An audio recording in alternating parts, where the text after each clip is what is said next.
menurut sudut pandang Oten, itu kalau di agama Kristen, orang yang sudah duduk seperti Bang Suma itu mereka sudah bisa sebut sebagai nabi katanya. Makanya mereka biasa mengatakan Nabi Zuma. Karena bagi agama mereka kalau ada orang yang pandai mengolah Bible itu sudah levelnya tinggi. Bukan lagi pendeta, bukan lagi pastor. Bahkan ada di antara mereka yang mendudukkan saya sebagai Tuhan. Nah ini sampai-sampai dia mengatakan apa? Suma subhanahu wa ta'ala. Atau hati-hati Bang Zuma disembah. Ya itu mereka. Dia makanya. Atau Suma sallallahu alaihi wasallam. Itu dia. Kenapa? Karena di agama mereka jangankan jemaat biasa, pendeta aja nggak ngerti Bible. Bahkan Paulus pun nggak ngerti apa itu Tuhan. Itu loh. Sehingga yang ada di tengah-tengah kita, Yesus pun tidak tahu kalau dirinya adalah Tuhan itu sendiri. Yang tahu bahwa Yesus itu Tuhan itu sendiri ya Kristen. Yesus nggak tahu dirinya. Artinya ketika dia melihat Bang Suma menjelaskan tentang Bible, mata mereka berbinar-binar, mereka terkagum-kagum, mereka tersipu-sipu, kemudian mereka terheran-heran. Kok ada orang non-Islam lebih paham Bible dari pendeta kita ya? Oh kayaknya ini pantas jadi Tuhan. Makanya dia menyebutnya Suma subhanahu wa ta'ala atau Suma alaihi salam atau Suma sallallahu alaihi wasallam. Karena pemahaman mereka minim tentang Tuhan, pemahaman mereka minim tentang Nabiullah. Nah inilah yang terjadi kepada mereka. Maka banyak mengerti Zuma, Nabi Suma. Kayak gitulah karena minim ilmu. Demikian sahabat, silakan. Assalamualaikum warahmatullahi wabarakatuh. Sehat selalu Bang Suma dan semua saudara-saudari warahmatullahi wabarakatuh. Silakan Bang. Amin. Terima aja alamin. Bang Zuma. Terima kasih. Ya, makasih Bang.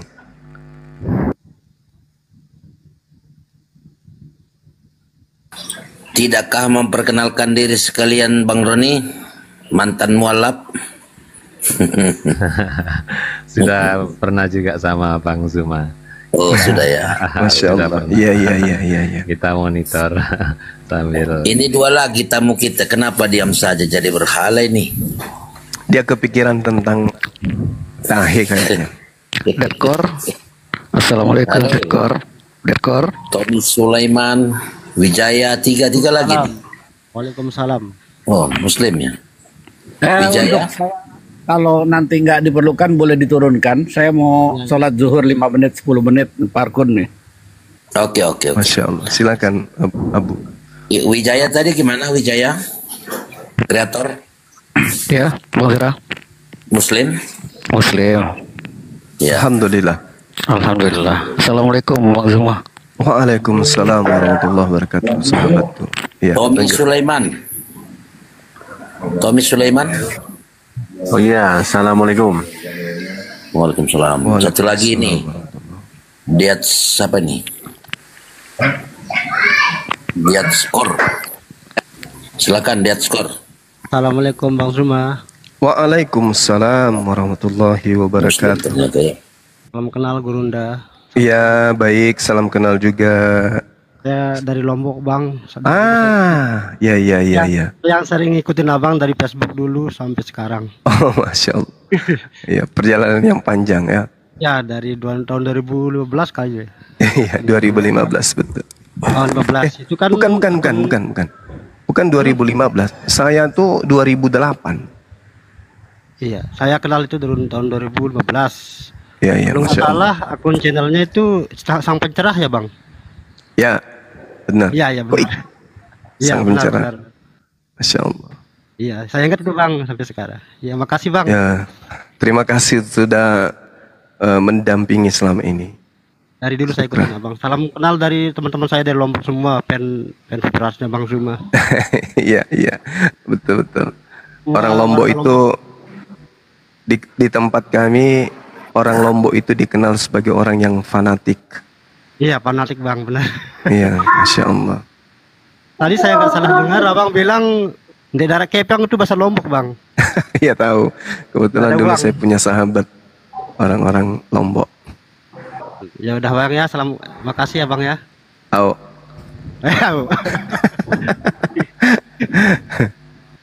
Allahu Akbar. Waalaikumsalam warahmatullahi wabarakatuh. Izin turun monitor di bawah, kasih ruang untuk Oten. Oke, Assalamualaikum ini ada warahmatullahi wabarakatuh. Sehat selalu semuanya ya. Waalaikumsalam warahmatullahi Oke. wabarakatuh. ya ya IJJ ya ikut turun juga dia.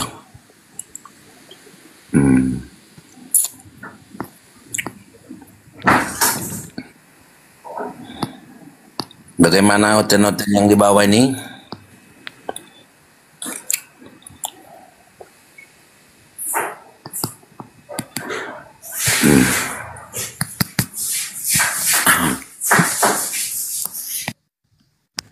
Ayo silakan saudara-saudara Kristen yang mau berdiskusi.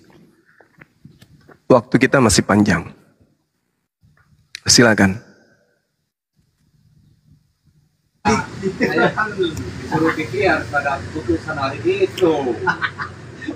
Assalamualaikum Bang Juma, host. Assalamualaikum. Waalaikumsalam warahmatullahi wabarakatuh. Ingin masukkan aja Bang, tadi yang Abang bicarakan tentang kurban itu Bang, benar-benar menyentuh itu Bang. Untuk Muslim kan tiap tahun ada tradisi berkurban ya. Oten Iya. kurbannya Yesus tuh, bisa dibahas tuh Bang, boleh juga itu, mantap tuh Bang. Iya, betul-betul. Masuk akal juga itu Bang. Terima kasih Bang, ya itu aja masukannya. Makasih. Dan kali bahas tentang kurban mumpung momennya masih hari raya berkurban. Terima kasih Bang. Iya. Assalamualaikum. Iya, terima kasih. Assalamualaikum, makasih Bos. Makasih. Mengingatkan saya kepada kitab Yesaya 42 nomor 11 ya teman-teman. Kalau kita berbicara mengenai Yesaya 42 ini, mohon maaf teman-teman Yudaism. Kalau teman-teman Kristen kemudian menyatakan ini adalah untuk Yesus, maka saya tampil paling depan, ini lebih pantas ditujukan kepada baginda Rasulullah Muhammad sallallahu alaihi wasallam. Meskipun saya tahu bahwa sebagian besar dari praktisi Torah atau praktisi Yudaism itu tidak akan mau menerima sepenuhnya tentang penjelasan saya. Tapi izinkan saya kemudian ketika saya bertanya agar supaya ada yang tampil dari Yudaism maupun dari Kristen yang bisa menjawab pertanyaan saya ketika berbicara tentang kurban.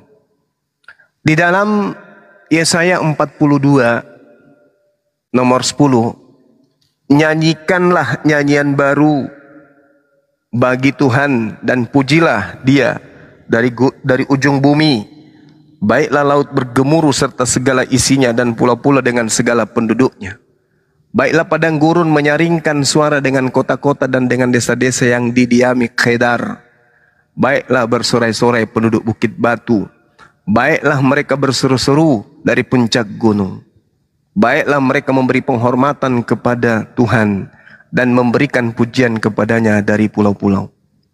Nah, kalau kita berbicara mengenai Kedar, berarti kita berbicara mengenai Nabi Ismail. Berbicara mengenai Nabi Ismail atau Yishmail, ini artinya kita berbicara terkait dengan keturunan kedua dari anak kedua yang bernama Kedar.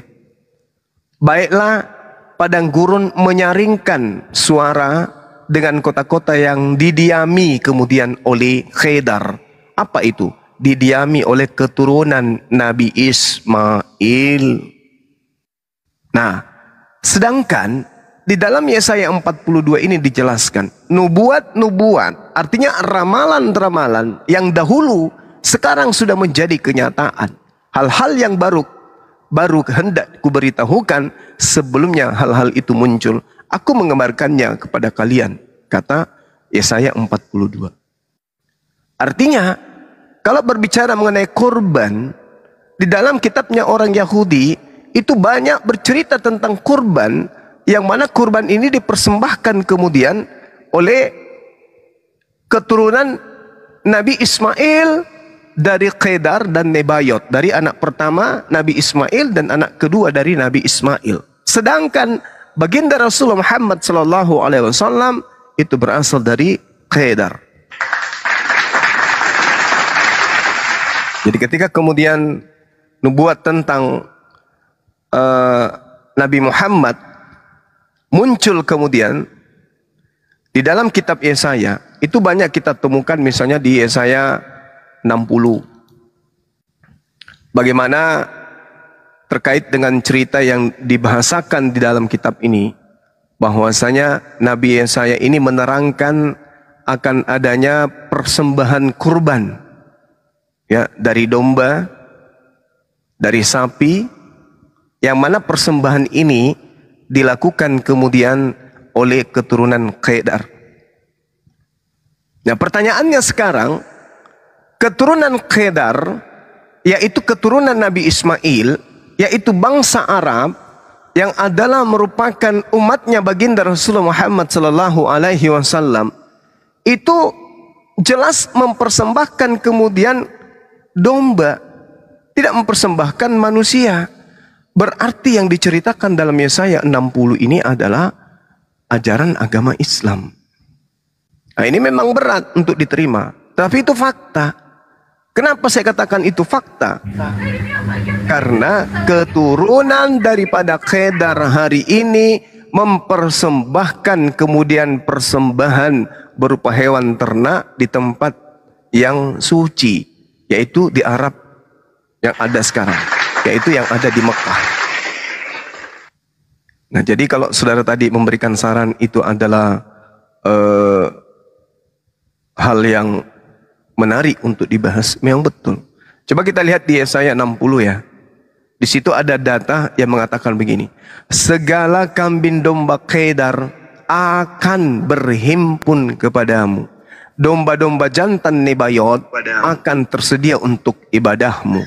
Semuanya akan dipersembahkan di atas mezbahku sebagai korban yang berkenan kepadaku, dan aku akan menyemarakkan rumah keagunganku. Nah, di sini anak keturunan daripada Nabi Ismail, yaitu Nebayot dan juga Kedar, itu akan mempersembahkan korban berupa domba dan seterusnya.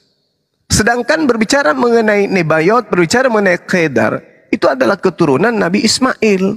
Keturunan Nabi Ismail yang kemudian memperingati hari ini, kemarin.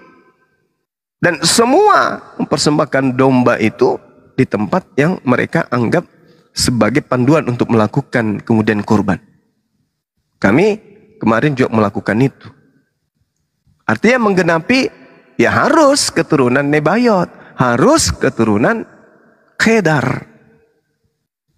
Nah, sekarang pembuktiannya, apakah keturunan Nebayot, apakah keturunan Kedar memperhatikan itu? Betul.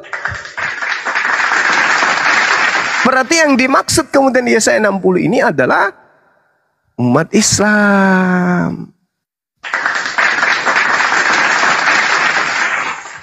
Nah, kalau berbicara mengenai Nebayot dan Kedar, berarti berbicara mengenai bangsa Arab. Bangsa Arab mempersembahkan apa? Korban hewan. Untuk siapa? Untuk Tuhan. Siapa Tuhannya? Allah. Yang kemudian saudara Yahudi menyebutnya Eloah. Nah, kemudian siapa yang minta korban manusia? Molok. Berat itu, berat.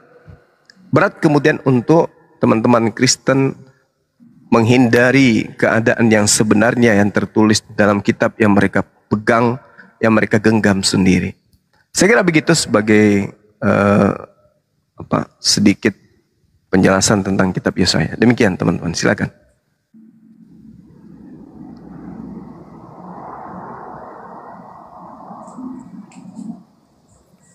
Moderator. Assalamualaikum warahmatullahi wabarakatuh. Bang Juma. Waalaikumsalam warahmatullahi wabarakatuh. Ya, Abang dah, Masya Allah. Wabarakatuh. Silakan. Mohon izin, Silakan. Mbak Yani, saya tak bertanya sama Bang Juma ya. Oh, silakan Bang, silakan. Mas ya, masih terkait dengan kalau di kitab kami ataupun keyakinan umat Islam yang dikorbankan kan Ismail ya Bang Juma ya, tetapi di keyakinan mereka kok entah itu di kitab perjanjian apa baru kurang paham. Ya, gimana Bang? Itu ngotot bahwa yang dikorbankan itu Ishak. Nah, sebenarnya sudah di framing seperti itu. Mohon ini sekali lagi Bang Juma diedukasi Insya Allah ini masih ada 600 sekian gitu Bang. Bisa didengar Bang? Waduh suaranya jelek ini. Iya, gimana Bang? Gimana Bang? Bisa diulang? Tadi putus-putus suaranya. Halo. Ya sebentar. Di Islam, iya, yang dikorbankan kan Ismail, tapi di mereka bersikeras yang dikorbankan kan Ishak. Iya. Nah ini sudah berkali-kali Bang Jumat terangkan, tapi masih juga oten-oten yang memframing seperti itu. Mohon diedukasi sekali lagi Bang. Ini mumpung yang menonton agak lumayan. Ya, jadi sederhananya gini. Nabi Ibrahim itu salah satu hamba Allah yang sudah usia sepuh, tidak memiliki keturunan. Begitu juga istrinya Siti Sarah. Ada yang noise Bang. Bisa di-mute dulu bentar aja.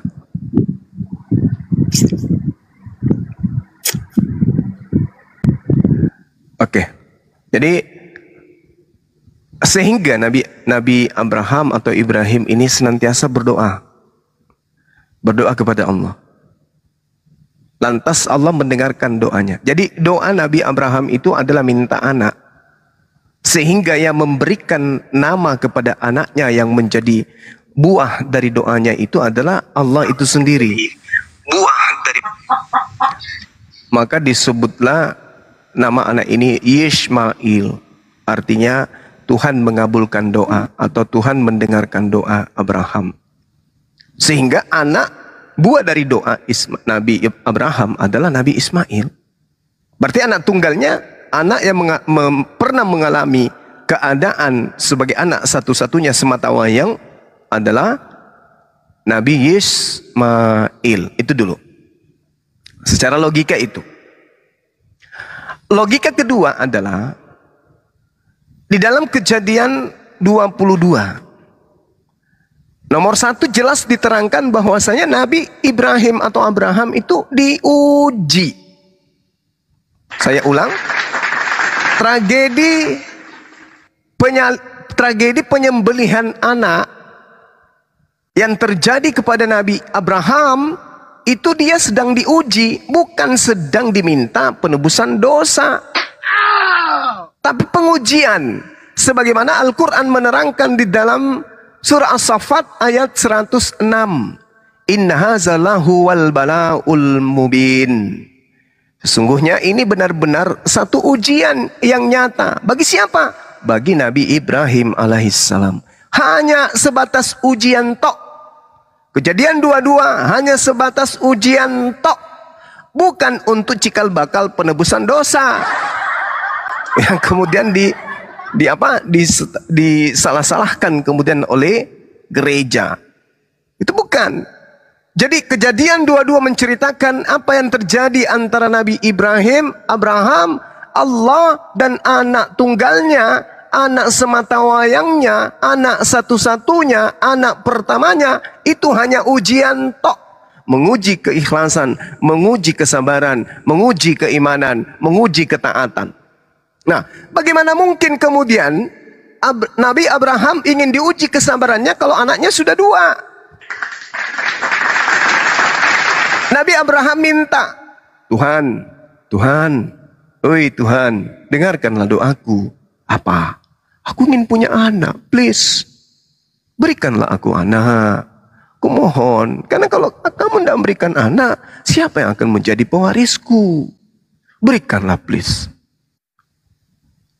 Jadi Adam ini meminta sosok anak dari darah dagingnya. Maka Tuhan beri anak tersebut. Maka dia diberi anak.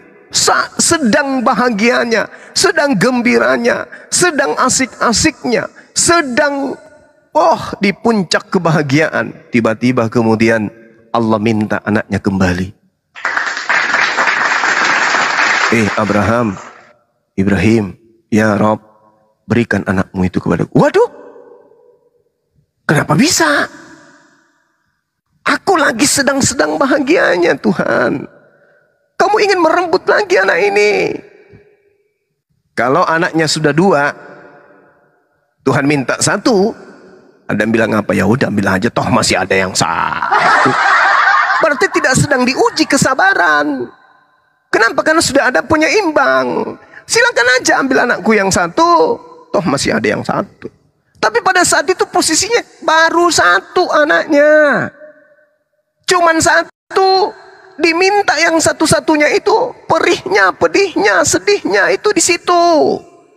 Tapi kalau sudah 2, diminta 1, maka ada celah di mana Nabi Abraham akan mengatakan, tak apalah, aku ikhlas, toh masih ada anakku yang 1.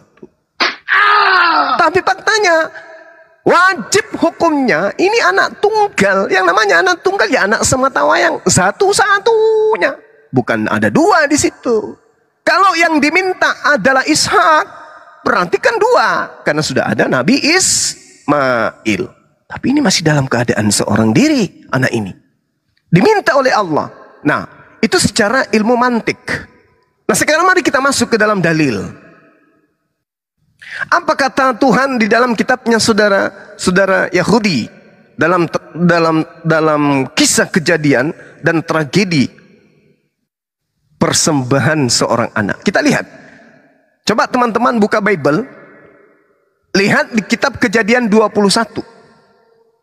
Di dalam kitab Kejadian 21 nomor 14, di situ terang sekali dikatakan bahwasanya anak Nabi Ismail berada di Beersheba. Catat. Mohon dicatat sekali lagi. Kejadian 21 nomor 14, anak yang tinggal di Beersheba namanya adalah Ismail. Oke, kita melangkah. Pada Kejadian 21 nomor 33, di situ diterangkan kemudian bahwa Nabi Abraham pun berada di Beersheba. Saya ulang, Nabi Ismail, Nabi Ibrahim bersama mereka tinggal di Beersheba. Nah, mari kita lihat. Kejadian 22 nomor 2, Abraham mempersembahkan anaknya di Gunung Moria. Jadi dalam hal ini Ismail dan juga Abraham, tentu ada ibunya dong di situ, Hagar, semuanya berada di Beersheba. Nah, berlanjut tragedi, Tuhan minta, persembahkanlah anakmu yang tunggal. Meskipun ada penambahan situ, yaitu Ishak. Seakan-akan Abraham gak tahu siapa anak tunggalnya, ya kan? Kita mau dikibulin, gitu ya. Ambil anakmu yang tunggal itu, yaitu Ishak. Tapi kemudian persembahkanlah. Nah, di dalam Kejadian 22 nomor 2, Abraham mempersembahkan anaknya di Gunung Moria. Kejadian 22 nomor 19, setelah persembahan itu dilakukan di Gunung Moria, tentu karena anak ini tidak jadi dipersembahkan, maka anak ini wajib hukumnya dikembalikan kepada ibunya. Kemana Nabi Abraham kembali setelah mempersembahkan anaknya? Di dalam Kejadian 22 nomor 19, Nabi Abraham bersama dengan anaknya dikembalikan ke Beersheba. Kembali kemana? Ke Beersheba. Pernah tidak kemudian Sarah dan Ishak tinggal di Beersheba? Saya ulang pertanyaannya. Pernah tidak Ishak dan juga ibunya Sarah tinggal di Beersheba? Nehi merica katumber jahe. Ishak dan ibunya Sarah itu tidak tinggal di Beersheba.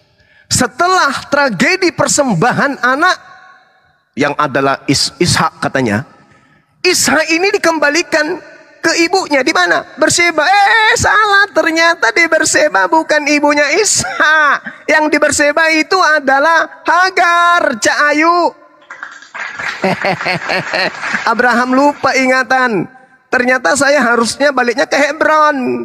Karena cerita berlanjut di dalam kitabnya orang Yahudi, jelas sekali di dalam Kejadian 21, kemudian di dalam Kejadian 23, di situ Ishak dan ibunya Sarah tinggalnya di Hebron.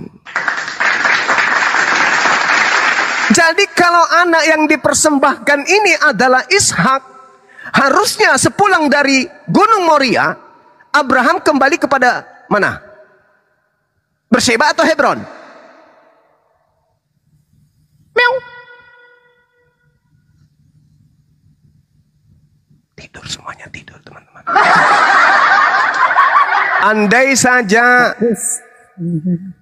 Andai saja yang dipersembahkan ini adalah Ishak, maka tentu Abraham akan mengembalikan kemudian anak ini ke ibunya. Di mana ibunya? Hebron. Faktanya di dalam Kejadian 22 nomor 19, setelah persembahan yang Abraham lakukan beserta anaknya, mereka kemudian kembali ke Berseba. Itu fakta yang pertama. Fakta yang kedua, di dalam kitabnya orang Yahudi jelas sekali ketika Sarah meninggal dunia, Abraham datang ke sana di Hebron. Apakah Abraham ini sebagai penduduk di sana? Tidak. Abraham datang sebagai orang asing untuk membeli tanah untuk menguburkan istrinya Sarah. Berarti Abraham adalah orang asing yang kemudian datang ke Hebron untuk membeli tanah pemakaman untuk istrinya. Ini jelas fakta yang tidak bisa terbantahkan. Di mana kemudian diceritakan dalam kitab Kejadian, Kejadian 35 ya, tolong ditegur kalau saya keliru. Kejadian 35 nomor 27. Lalu sampailah kemudian Yakub kepada Ishak, ayahnya di Mamre dekat Kiriat Arba, itulah Hebron, tempat Abraham dan Ishak tinggal sebagai orang asing. Nah, lalu kemudian Abraham ini diceritakan membeli tanah, kemudian membeli tanah untuk istrinya, untuk dimakamkan kemudian untuk jenazah sang istri. Ya, artinya bahwa Abraham ini tidak menetap di sana. Kenapa tidak menetap di sana? Karena dia datang ke sana untuk membeli tanah di dalam Kejadian 23. Kejadian 23, datanya saya lupa sahabat, mungkin di nomor satunya ya, di awal-awal itu. Sesudah Sarah mencapai usia 127, diceritakan di sana, Sarah meninggal di Hebron, di tanah Kanan. Kemudian Abraham kemudian di situ datang meratapi kematian istrinya. Setelah kemudian Abraham meninggalkan jenazah istrinya, dia pergi kemudian ke orang-orang Het yang mendiami negeri itu. Apa kata Abraham? Saya ini orang asing, ya, izinkan saya membeli sebidang tanah supaya saya dapat menguburkan istri saya. Berarti di dalam Kejadian 23 itu Sarah tinggal di Hebron, Abraham datang sebagai orang asing membelikan tanah untuk menguburkan istrinya. Berarti selama ini Abraham tinggal di Berseba bersama dengan Hagar dan Ismail. Tapi sebelum itu terjadi, sebelum ada Ishak, Abraham lebih dulu mempersembahkan anaknya bernama Ismail, dan setelah digantikan oleh kurban hewan, Abraham mengembalikan anaknya ke Berseba. Yang tinggal di Berseba adalah ibunya bersama Sarah, Hagar, sedangkan yang tinggal di Hebron adalah Sarah bersama dengan Ishak. Jadi jelas di sini apa yang diterangkan kemudian Al-Quran itu tidak keliru. Ketika Allah mengatakan kad saddaqtal ru'ya, mimpi. Inna kadzalika najzil muhsinin. Sungguh engkau telah membenarkan mimpi itu, kata Allah. Sungguh demikianlah kami memberi balasan kepada orang-orang yang berbuat baik. Inna hazalahu wal bala'ul mubin. Sesungguhnya ini benar-benar satu ujian yang nyata. Malik datang pertama lalu Lalu kata Allah, wa fadainahu bisibhil azim. Lalu aku Tuhan bisibhil azim. Tebus anak ini. Tebus anak ini dengan seekor sembelihan yang besar. Jadi tragedi ini sudah terjadi. Tragedi penyaliban ini kemudian sudah terjadi terhadap Nabi Ibrahim dan juga anaknya Ismail. Setelah terjadi itu, Allah kemudian berfirman, wa basyarnahu bi ishaqa nabiyyam minas salihin. Dan kata huruf waw di situ artinya sesuatu yang berlanjut, kemudian cerita berlanjut. Kemudian kami beri Abraham atau Ibrahim kabar gembira dengan kelahiran Ishak sebagai seorang nabi yang termasuk orang-orang yang saleh. Berarti setelah tragedi persembahan Nabi Ibrahim, yaitu anaknya Ismail, barulah kemudian lahir anak kedua Ishak. Jadi Al-Quran menerangkan Ismail dipersembahkan, lalu hadir Ishak. Bible, kitab Kejadian, diungkap di Kejadian 21 sampai Kejadian 23, ya, jelas yang dipersembahkan di situ adalah anak yang dikembalikan ke Beersheba, bukan anak yang dikembalikan ke Hebron. Saya kira begitu, Bung. Terima kasih.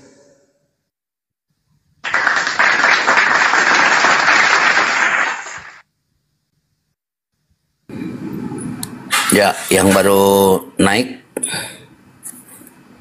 ada yang mau memperkenalkan diri nih? Bidadari mana nih? Bidadari turun dari Banda Kayangan. Assalamualaikum semua. Waalaikum. Oke, waalaikumsalam. Iya. Itulah kan kalau Islam itu kalau ketika dibagi selamat malah berdoa untuk mencelakakan orang. Itu kan ajarannya ya. Oke, nggak apa-apa. Menarik ya dikatakan Juma tadi tentang Ishak, Ismail. Anda mengaku Islam, tapi bicaramu bicara oten. Selesai host tadi udah dipersilahkan. Gimana sih? Persilahkan. Siapa yang mempersilahkanmu? Gimana sih? Yang mempersilahkanmu siapa? Bidadari baru ngomong udah dipotong. Saya termasuk orang yang menasihati. Biarkan beliau dulu. Beliau ini perwakilan Kristen, tidak masalah. Ya, silakan. Aku perwakilan Kristen. Ya, silakan, ayo. Nggak apa-apa. Ajak kami debat. Boleh saya tes ilmunya Juma ini? Dari namanya aja ini sudah nipu. Dia mengatakan dirinya bidadari. Bidadari dari mana?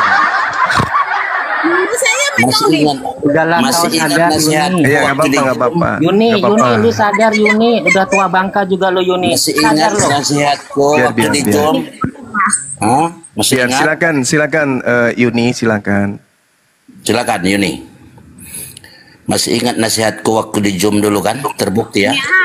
Sabar, belum. Kamu jambak saya nggak bisa naik. Kamu mengaku Islam, lalu kamu mau ngapain? Kapan saya ngomongnya nih? Udah biarin Bang Sera udah ngomong. Ya sekarang saya tanya, kamu Islam apa bukan? Loh, kamu dari walaika apa gitu? Kamu menganggap saya bukan Islam, itu urusan kamu. Jadi lalu apa yang mau kamu debat di room ini? Katanya saya perwakilan Kristen, gimana sih? Iya, dia sudah akui dirinya Kristen. Udah selesai, dia Kristen. Iya. Silakan. Bilang saya perwakilan Kristen, bukan berarti saya mengatakan saya. Ya, kalau Anda mewakili Kristen berarti Anda Kristen. Lucuin itu. Ya, udah Yuni, udah dipersilakan juga ngomong. Ya, silakan. Korek. Iya, silakan. Korek pun 5.000 aja nggak mampu beli. Iya, malampir dipersilakan malampir. Jangan mengaku bidadari. Silakan wahai wakil Kristen, silakan. Ya, diam gantian. Oke. Silakan. Menarik sekali tadi si Juma mengatakan panjang kali lebar kali tinggi kali Oh iya rendah. dong, iya dong. Anda nggak terima itu silakan. Itu kitab saya. Kita baru satu kata pun kamu udah potong. Kamu Kitab takut. saya mengatakan Kamu itu. kejang. Ya silakan. Poinnya apa? Silakan. Poinnya apa? Kan Anda mengatakan menarik. Ya alhamdulillah. Terus yang tidak menariknya yang mana? Ya bang, orang nanti mau. Yang menarik itu nggak usah kamu bahas. Yang tidak menariknya yang mana? Ini komal tai apa nih? Komal tai apa nih? Kalau disilakan tuh baca lu, jangan baca tai-tai lu. Jangan semua mau Kurang ajar lu Yuni. Jangan diturunkan ya. Supaya orang-orang lihat begini loh. Tanda-tanda orang yang murtad itu begini modelnya. Jadi nggak usah diturunkan. Biarin aja dulu. Supaya umat Islam itu bisa melihat mana Islam yang sesungguhnya, mana yang alat setan untuk menyesatkan umat Islam. Biarin aja dia ini, jangan diturunin. Kecuali dia lari sendiri ya. Siap. Ya, silakan Anda uraikan yang tidak menarik dari uraian saya itu yang mana? Katanya mau itu isinya. Coba lihat ya kan. Coba lihat. Coba lihat. Yang saya tanya, yang mana yang tidak menarik dari penjelasan saya? Silakan. Kalau mama nih potong-potong ketakutan kau mencret kau. Kau diam. Nah, coba lihat teman-teman, lihat akhlak orang-orang yang murtad itu begini. Apa aku tuh seperti Iya Bang Juma. Apa kau dibayar untuk naik keras ini? Berapa kau dibayar? Dia itu. kayak kamu suka Saya tanya, yang mana yang tidak menarik? Dengarkan. Kalau kupingmu sudah tidak sanggup mendengarkan, coba pakai gigimu. Pakai gigimu coba. Coba pakai gigimu mendengarkan. Apa yang tidak menarik dari penjelasan saya? Silakan. Ini standar Juma ya kayak begini ya. Standar Juma itu Apa yang tidak menarik dari penjelasan saya? Silakan. Oke. Boleh ya saya ngomongnya. Memang standar Juma memang rendah di bawah kaki saya ya teman-teman. Tapi sosokan. Silakan. Siapa temanmu di sini? Saya rasa gak ada teman. Kenapa sih pada mention-mention aja? Siapa yang temanmu di sini kau panggil? Ada. Islam. Saya temanmu di sini. Siapa temanmu? Iya. Silakan kamu paparkan yang tidak menarik dari penjelasan saya itu yang mana?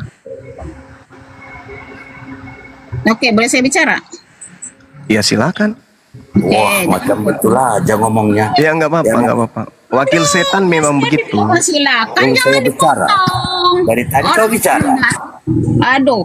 Tolong kamu tunjukkan yang tidak menarik dari penjelasan saya, yang menyinggung imanmu itu yang mana? Silakan. Orang cerdas itu bagi kesempatan orang lain bicara. Mana imanmu yang tersinggung? Ya, imanmu yang mana yang tersinggung ketika saya mengatakan yang dipersembahkan itu adalah Nabi Ismail. Berdasarkan Bible, kitab Kejadian yang dipersembahkan itu Ismail. Nah, sekarang tolong terangkan yang menyindir, yang menyinggung imanmu itu yang mana? Silahkan. Yang lain diam. Mengaku Islam itu isinya tai semua, tapi bukan agamanya ya, tapi orang-orang yang mengaku Islam. Biar saudara Tuan Hadi, host Tuan Raja, kita diam. Biarkan dia menguraikan imannya yang sedang tersengat dengan penjelasan saya. Silakan. Bidadari, silakan. Kalau orang cerdas itu diam dan bisa membantah orang bicara, itu orang cerdas, bukan kayak kau. Bala dongok. Oke, kasih tahu kau. Aku bilang kamu menarik bercerita tentang Ishak, Ismail dalam Bible orang. Kok kamu bisa Bible orang? Di Al-Quran kamu nggak punya ada apa itu cerita itu? Sehingga kamu mengais-ngais tentang Bible orang. Gak tahu malu kamu ya? Hah? Kamu punya Bible ya? Mana Bible kau itu? Mana Bible kau? Mana Bible kau itu? Host, sudah diam dulu host. Biar aja nggak apa-apa. Biar aja dulu. Iya, host diam dulu, abangku. Biarkan setan ini berbicara. Biarkan dulu, biarkan orang kita pahami mereka dia ini adalah setan betina, jadi kita biarkan aja. Betapa gebleknya itu si Juma menerangkan keimanan orang lain dengan salah.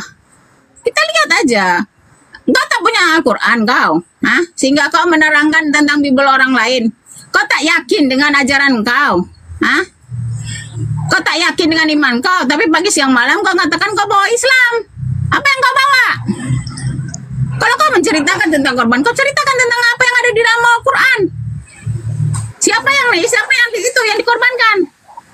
Mana di dalam Al-Quran itu ada tulis apapun nama Ismail Kak Ishak? Silakan, bukan bawa-bawa Bible orang. Tak tahu malu, muka tembok. Silakan. Oke, baik. Pakai Al-Quran ya, semiot. Jangan Ya. pakai Bible orang. Baik. Nah, silakan. Oke, bismillahirrahmanirrahim. Al-Quran saya mengatakan kemudian kepada kami umat Islam ini ya.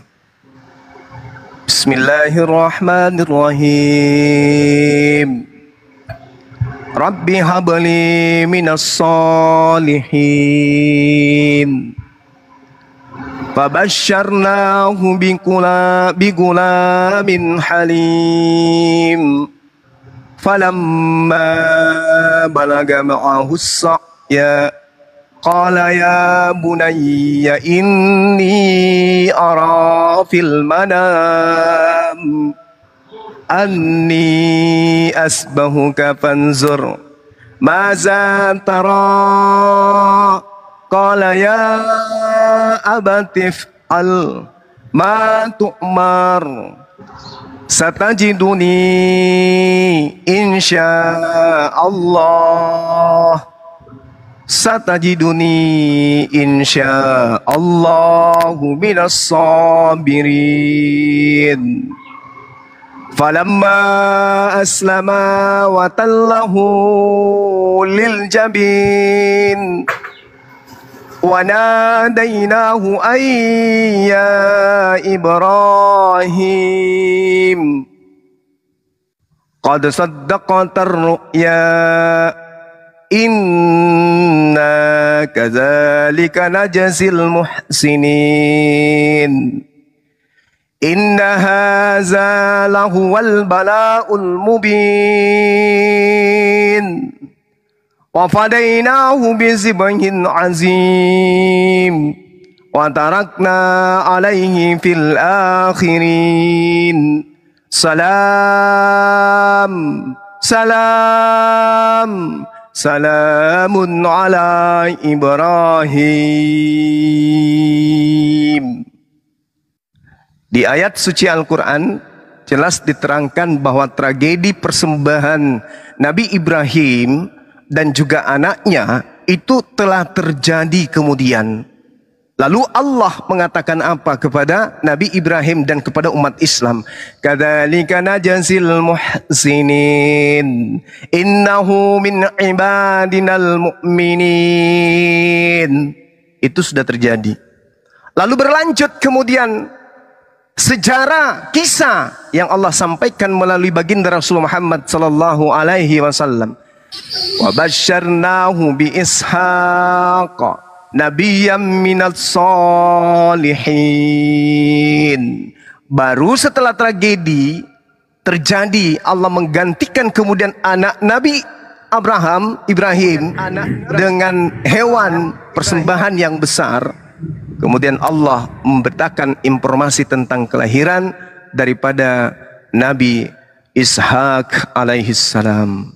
Itu jelas itu Ibu Wakil Kristen. Apa yang membuat Anda tersinggung kemudian ketika apa yang diterangkan oleh Al-Quran saya itu berkesesuaian dengan kitab Kejadian 21 sampai 23. Apa yang membuat Anda sakit hati? Apa yang membuat roh yang ada dalam diri Anda itu meraung-raung sampai rambut Anda krinyol seperti itu? Apa yang membuat iblis, apa yang membuat rambut dan gigi Anda geriting ketika mendengarkan penjelasan Al-Quran? Aduh, kalau belum dinaik dulu. Atau nggak usah dulu dinaikkan yang lain. Kita terapi dulu setan ini. Setan betina ini harus diterapi dulu. Ya, saya katakan dia ini setan karena dia tidak mewakili Islam. Nah, nggak apa-apa. Jadi, tunggu. Belum. Jadi, makhluk apa yang ada dalam diri Anda yang membuat rambut Anda keriting, gigi Anda krinyol ketika Nah, sabar. host bisa nggak diturunkan orang ini dulu? Bisa. Ngomongin aja, host. Iya. Kan satu aja dulu dihadapi. Setan itu susah loh dihadapi. Setan yang tidak nyata aja sulit, apalagi setan nyata kayak orang ini, gitu loh ya. Jadi saya bertanya kepada saudara, ketika kitab suci saya kemudian menjelaskan tentang yang dipersembahkan lalu diganti oleh hewan itu adalah Nabi Ismail sebelum dilahirkannya kemudian Nabi Ishak. Setan apa yang meraung-raung dalam tubuh Anda sehingga Anda nggak terima keadaan itu? Silakan. Oke. Saya tanggapin. Peringatan pula. Aduh, memang. Turun dulu ya. Saya ganti akun ya. Nanti dinaikin. Ya, naikkan semua dedongkot iblis yang Anda punya, kita hadapi. Maaf ya teman-teman. Maaf ya teman-teman. Ini kita harus perlihatkan kepada umat Islam yang lain. Siapa si manusia ini sebenarnya, kan gitu ya. Terlepas dia orang yang tidak waras, terlepas dia ada gangguan jiwa, yang pasti dia selalu menyerang Islam dan berkongkol dengan iblis yang ada di luar sana. Jadi kita harus terapi dia. Dia mau terima, dia mau histeris, atau orang lain mau jengkel dengan keadaan itu, ya ini harus, karena dia ini batu sandungan. Itu loh teman-teman. Ya silakan dinaikkan lagi. Boleh kenalan Bang. Assalamualaikum warahmatullahi wabarakatuh. Waalaikumsalam warahmatullahi wabarakatuh. Iya silakan. Horas. Bang Juma, iya. Horas. Iya, Bang Horas.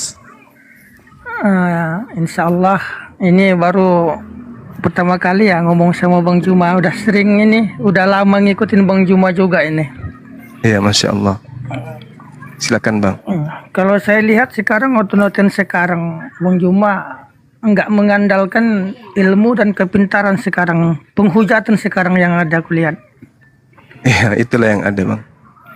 Nah, jadi ya kalau ada yang mengatakan Islam itu Kristen itu lebih duluan daripada Islam. Sebenarnya kalau pandangan saya enggak, ajaran Islam itu lebih duluan daripada ajaran yang lain. Hanya untuk pemanfaatannya, untuk menyatakannya di ayat terakhir, al-yauma akmaltum lakum dinakum wa raditu lakumul islam madina. Pada hari ini telah aku sempurnakan. Arti menyempurnakan itu sebelumnya ajaran Islam itu memang sudah ada. Tapi Kristen ngotot orang itu yang lebih duluan. Sebenarnya contohnya ajaran untuk berkurban. Sebelum Nabi Muhammad itu sudah diajarkan Nabi Ibrahim. Ajaran itu untuk beribadah haji itu sa'i setelah dilakukan itu Bunda Maria sebelum Nabi Muhammad diutus Allah turun ke bumi. Tapi orang Kristen, iya Bang. Iya. Alafu ya, boleh minta izin ya Bang ya, nanti boleh dilanjutkan dengan Guru Juma. Kalau bisa. Biar Bang Juma luruskan dulu, teruskan boleh, dulu. Boleh lanjut. Ini. Silakan Abang dah. Ya, silakan. Apa yang membuat Anda kemudian merasa risih ya? Roh dalam tubuh Anda itu meraung-raung di dalam ketika menurut kitab suci saya bahwa Nabi Ishak itu dilahirkan, diciptakan oleh Allah setelah tragedi persembahan itu. Silakan. Oke. Pertanyaan saya adalah ketika di dalam Al-Quran tidak tertulis Ismail dengan Ishak. Kan? Tapi kamu tiba-tiba kok mencomot-comot ayat orang lain di Ishak gitu loh. Kan di dalam Al-Quran, Quran surat berapa mengatakan bahwa Ismail lah yang host. Ya. Bagi saya moderator deh host. Ini hostnya kenapa ya? Kok dinaikkan terus ya? Atau saya turun aja kali ya? Lah. Tak menghargai kali, kan udah dibilang satu orang aja dulu. Moderator. Ya, biar kita enak. Moderator yang kelakuan ini ku tengok ini. Moderatornya dicabut aja Bang. Kalau enggak ini cabut dulu ya. Iya. Ya, cabut aja Bang itu. Kayaknya dia sengaja untuk mengacaukan. Siapa sih moderatornya? Ini saya hapus dulu. Lanjutkan. Ini iblis betina yang mau di moderatornya Bang Zira. Ganti Bang Kirosmoto. Sebentar. Nih iblis betina lagi bicara nih. Iya Bang, setuju Bang. Moderatornya dia apa aja Bang, diganti aja Bang. Aku aja turun naik dari tadi. Luar biasa ini, mengaku iblis betina pula itu kau ini. Aduh, Saya nggak apa-apa, nggak apa-apa. Biar ini ngomong dulu. Kalian senang nanti kalau aku bilang aku jebloskan ke penjara ini baru menjerit-jerit ini ku tengok nih. Aduh, host. Iya. Boleh disambung lah host. Saya termasuk orang yang menasihatimu sekarang kau jadi iblis, ya. Masih ingat kau waktu itu? Biar kasih. Ya, silakan host ngomong dulu baru nanti kata silakan saya ngomong host. Ternyata jadi kafir kau tengok. Host, diam dulu lah host, diam dulu host. Biar dulu. Ya, silakan ya. Bang Kio itu sudah jadi moderator, Bang Juma jadi moderator juga. Masya Allah, tabarakallah. Nah, ya udah lanjut begini ya, lanjut. Oke, thank you Krios. Oke, begini. Ketika kamu mengatakan kamu orang Islam dan kamu berpegang apa sih yang Rasulullah katakan, berpegang Al-Quran, Sunnah atau hadis aku, tiba-tiba kamu itu sibuk dengan Bible orang. Apa yang nyuruh kamu itu ngorek-ngorek Bible orang? Di dalam Al-Quran itu tertulis banyak beberapa lembar, beberapa ayat yang mengatakan Muhammad, kamu diperintahkan untuk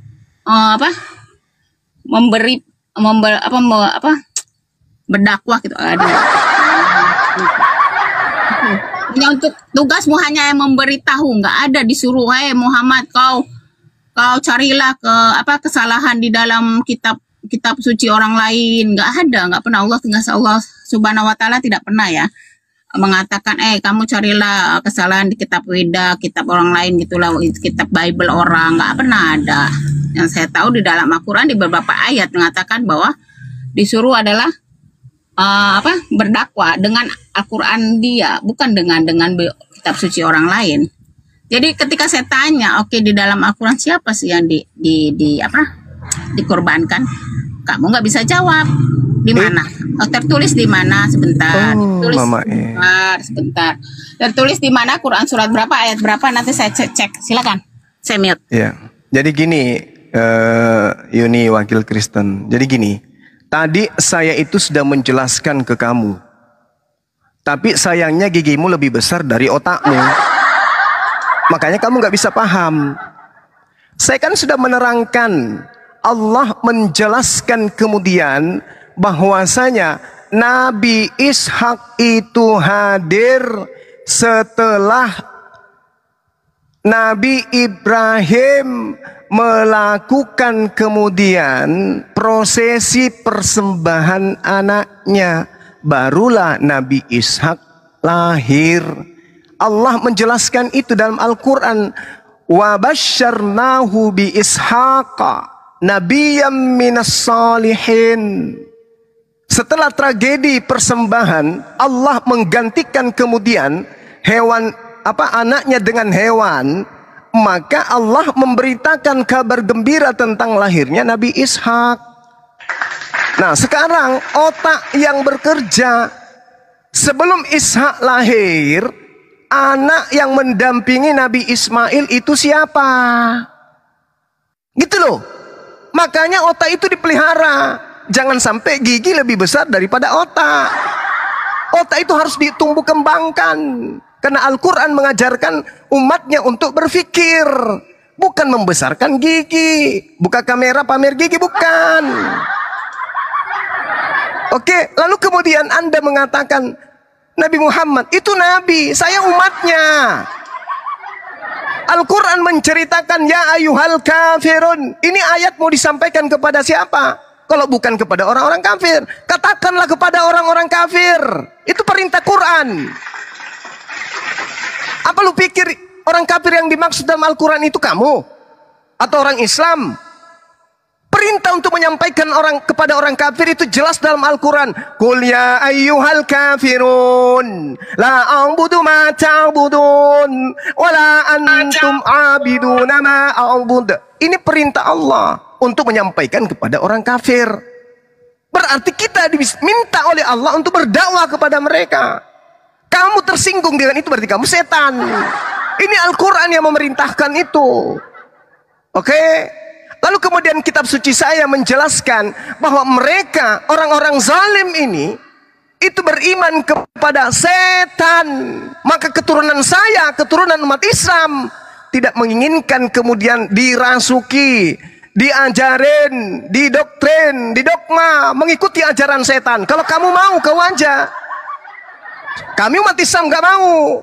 Orang Kristen itu datang ke tengah-tengah kita untuk mengajarkan agama mereka, agar mengajarkan orang-orang Islam masuk ke agama mereka.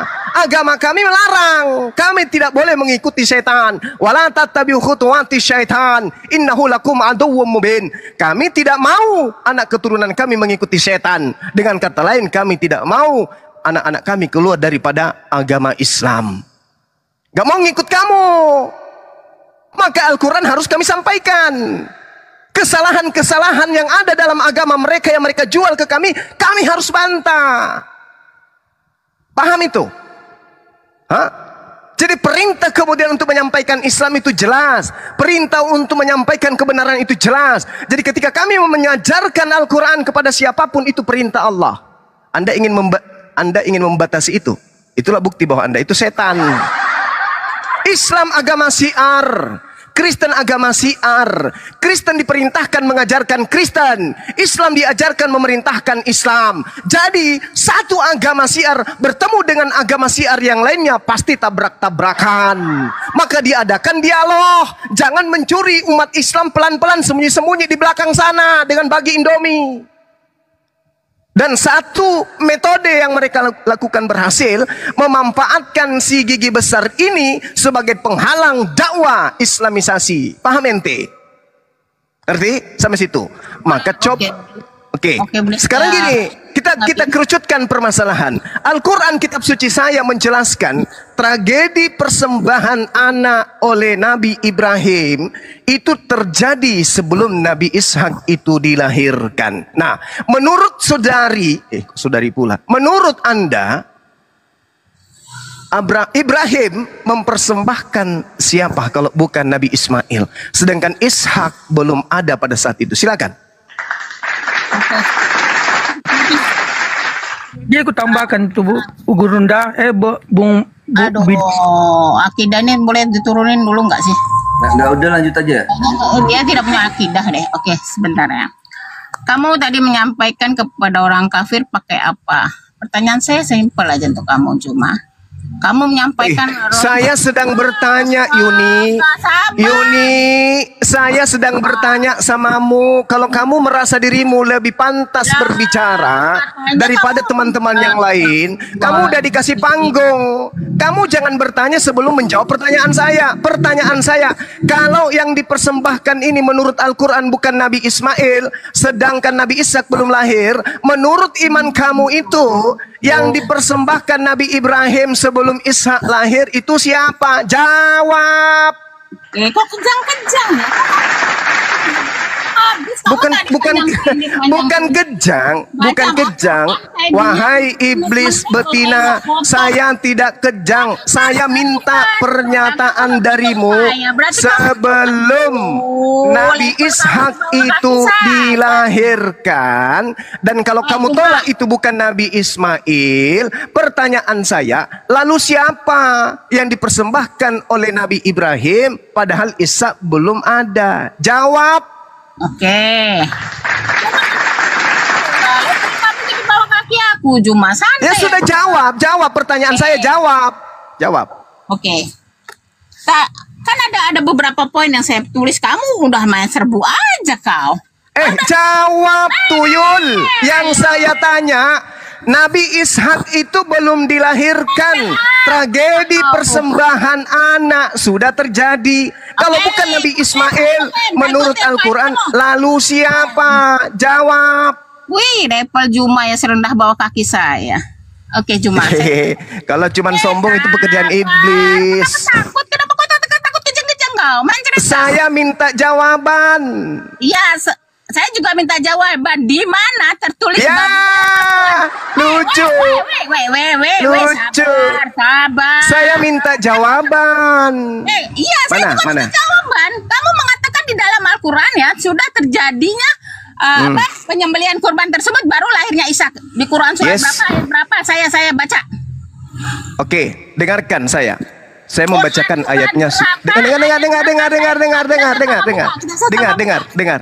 Dengar, saya membacakan. Wa Silakan. basyarnahu bi ishaqa nabiyyan minas solihin. Berapa? Ayat Itu berapa? ayatnya. Woi, Itu ayatnya, itu ayatnya. Ya, Quran surat Itu berapa? ayatnya. Berapa? Kamu nggak tahu? Sama-sama. Kamu nggak tahu? 1.000 orang ini nonton kebodohan kau lah Juma. Kegeblekan kau. Saya sudah baca ayatnya. Kau kegeblekan kau. Bismillahirrahmanirrahim. Wa basyarnahu bi ishaqa nabiyyan minas solihin. Ayat berapa? Ayat berapa? Ayat berapa? Quran surat berapa? Kita sama-sama. Saya sudah baca ayatnya. Ya, Quran surat berapa? Sekarang giliranmu tunjukkan. Katanya Tunjukkan kepada saya. Kamu tidak usah membaca nama surah ayat berapa. Cukup kau bacakan ayat suci Al-Qur'annya, saya akan tahu. Itu di surah apa, itu ayat berapa. Silakan. Dari dulu kau tuh memang nggak berubah-ubah Juma. Keblak setengah mati. Aku tanya kau, Quran surat berapa, ayat berapa, aku bacakan, kita baca sama-sama. Wa basyarnahu bi ishaqa nabiyyan minas solihin. Yang tahu, silakan Quran surat berapa? Kenapa kau kejang-kejang Juma? Kenapa kau Itu saya sudah membaca ayatnya. Iya, Quran surat berapa? Sekarang tunjukkan kepada saya siapa yang menemani Nabi Ismail sebelum Nabi Ibrahim sebelum Ishak itu ada di bumi. Siapa yang menemani beliau? Jawab. Tanya Quranmu dulu Juma. Kau nggak percaya dengan Quranmu? Hah? Engkau nggak Saya sudah bacakan ayat suci Al-Qur'anku. Saya sudah bacakan Al-Qur'anku. Wa basyarnahu bi ishaqa nabiyyan minas solihin. Itu setelah tragedi persembahan baru Allah terangkan tentang ini. Aku baca. Quran surat berapa? Gak perlu Anda membacanya. Saya yang diperintahkan untuk membaca. Ngomong doang. Kamu meminta saya membacakan. Udah aku bacakan. Wa basyarnahu bi ishaqa nabiyyan minas solihin. Innahu min ibadinal mu'minin. Kadzalika nujzil muhsinin. Salamun ala Ibrahim. Udah aku bacakan ayatnya. Nggak ada. Kau memang membawa kedustaan dengan bawa-bawa Islam. Memang neraka jahanam. Bukti bahwa Al-Quran menjelaskan Nabi Ishak itu lahir setelah tragedi persembahan Nabi Ibrahim anaknya kepada Allah.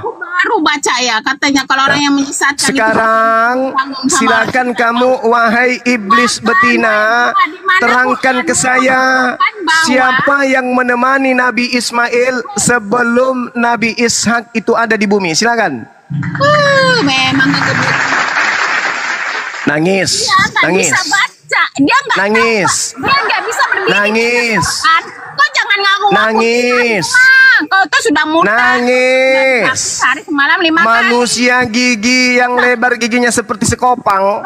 Nangis. Kau tiap hari membawa nangis.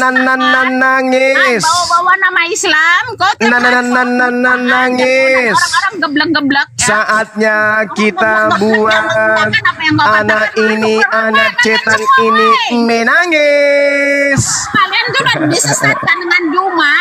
Menangis. Ayo. Siapa yang menemani Nabi Ibrahim sebelum Isa lahir? Jawab.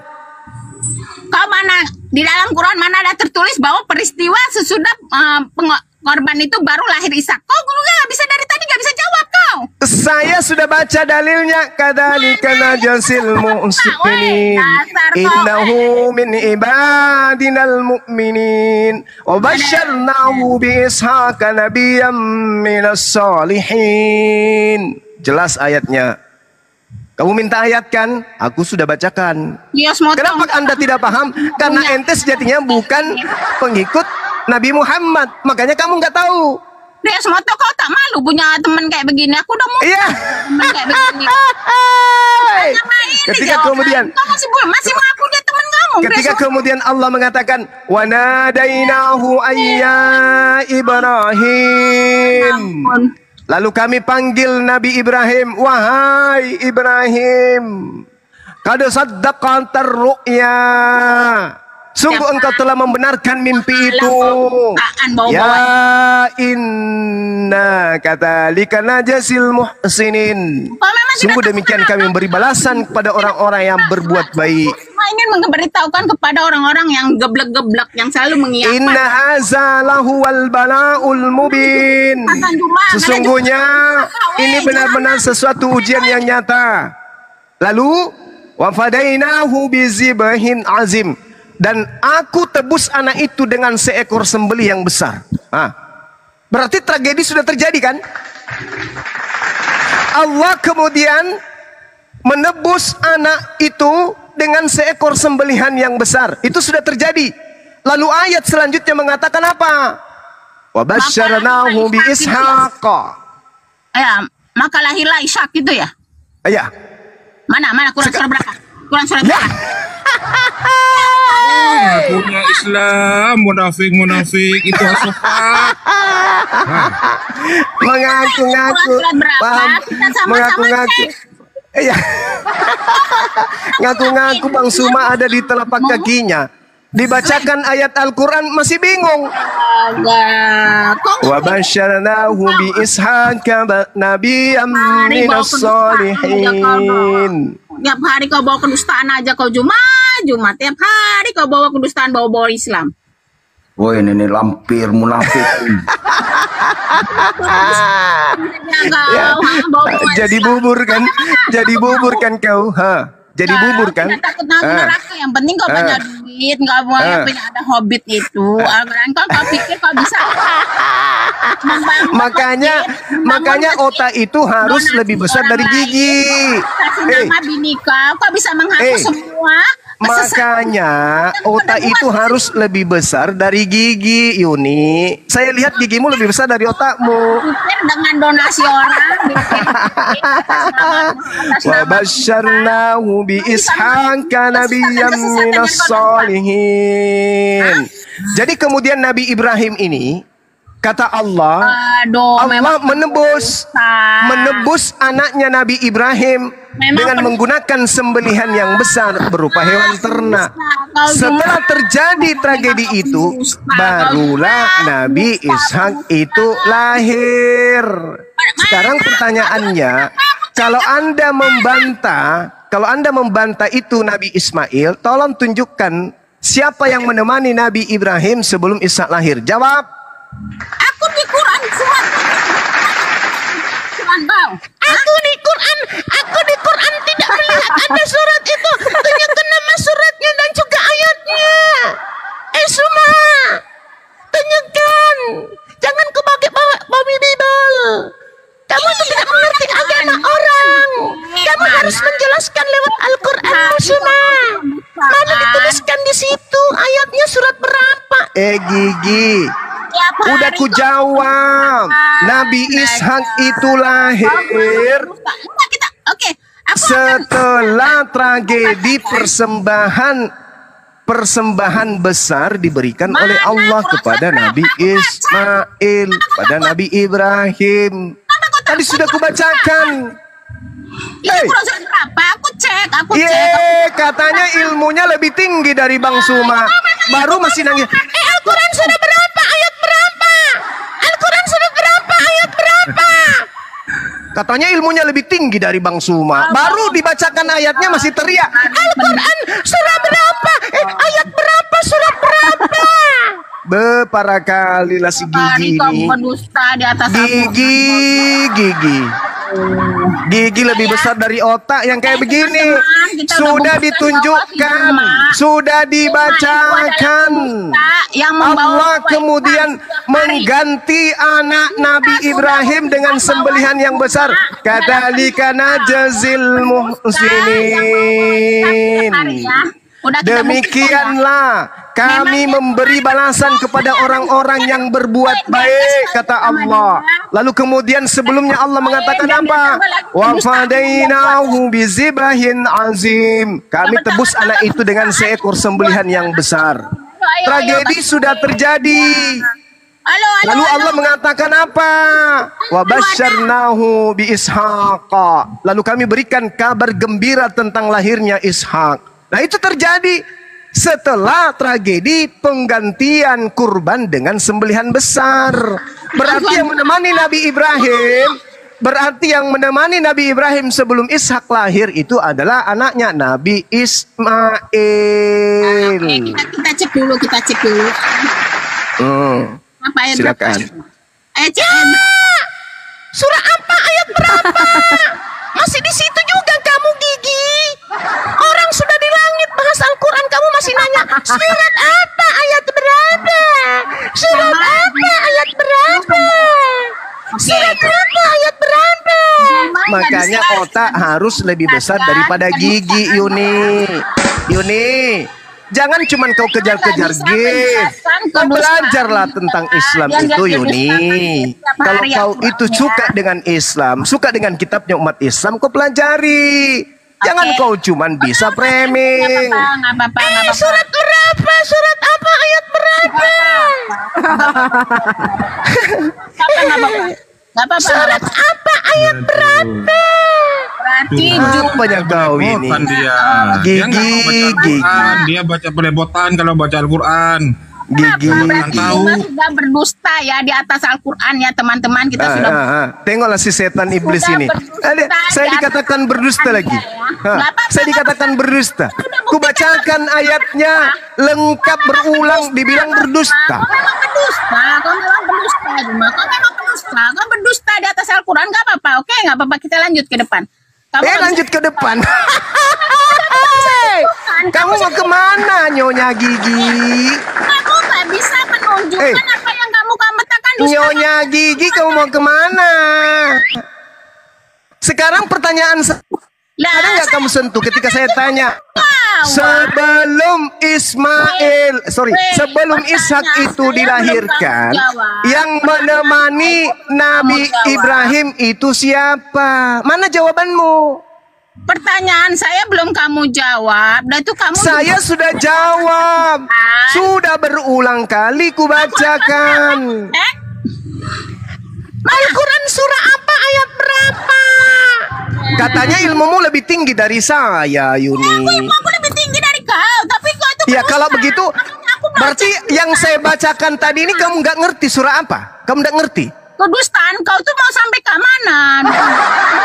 Kau bilang dirimu lebih tinggi ilmunya dari saya. Iya. Ku bacakan sudah ayatnya. Kenapa kau nggak ngerti itu surah apa, ayat berapa? Aku cuma ingin membuktikan kepada orang bahwa kau itu pendusta. Loh, harusnya kalau ilmumu itu lebih tinggi, begitu saya membaca ayatnya, kamu sudah tahu itu surah apa, ayat berapa, kuclok. Tertulis seperti itu yang kamu katakan bahwa sesudah penyembelihan kurban baru Ishak lahir. Bacakan ulang lagi ya. Kubacakan lagi ya supaya otakmu itu berfungsi ya. Enggak, kau memang Wa fadainahu bisibahin azim. Dan kami tebus anak itu dengan seekor sembelihan yang besar. Kami tebus.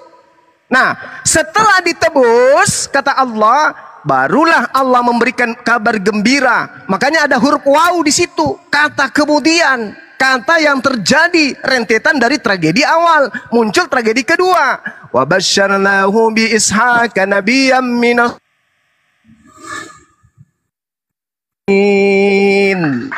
Nah, pertanyaannya muncul. Kalau Anda menolak Nabi Ismail, pertanyaan saya, sebelum Ishak lahir, siapa yang menemani Nabi Ibrahim? Jawab.